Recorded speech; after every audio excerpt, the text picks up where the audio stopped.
Hey guys, welcome to another Tech Tip Thursday. And I am fresh off of the Google conference, the iTip conference is what they call it. Um, and I have so many exciting things to share from that.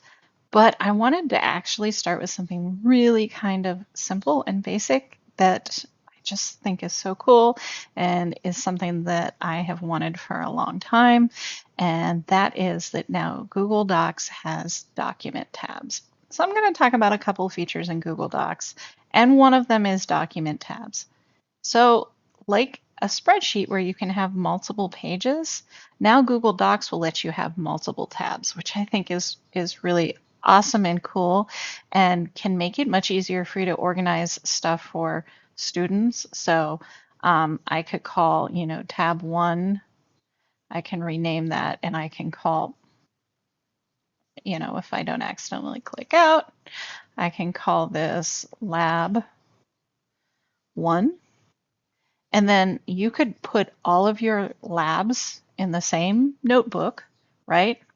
And put all of your directions in here, and students could have one notebook with multiple pages for that class. This would require you to teach them to attach it to every single assignment when they submitted it, if they're using Google Classroom to do it, or to somehow email you when they modify it, which I do teach kids to go to File and email collaborators when they share files with me, in addition to teaching them to turn things in Google Classroom, because you don't always have them in Google Classroom, right?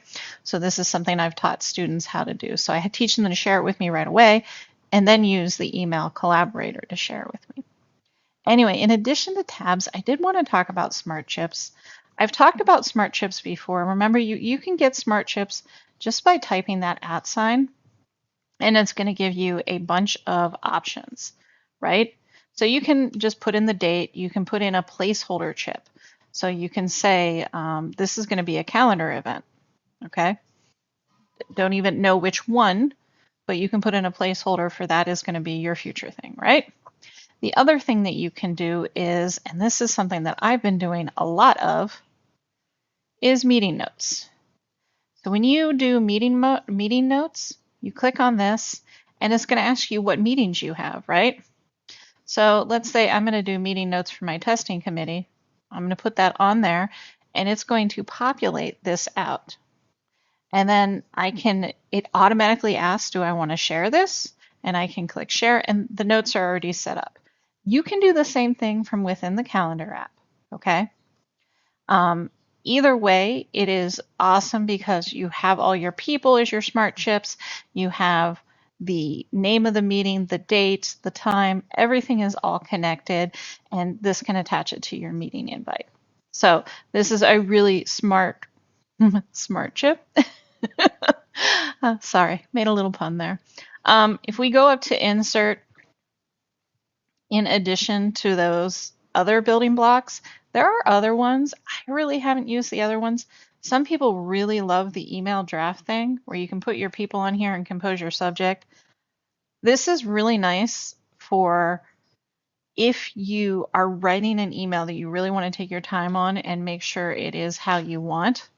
Because you can type it all in here and have it all ready, and you don't have the saving it as draft thing. It's saved as a document, and then you can click this and it will take it to email for you to send, which is pretty cool, especially if you're trying to be more thoughtful and in composing your emails and maybe not accidentally send an all staff email that totally embarrasses you.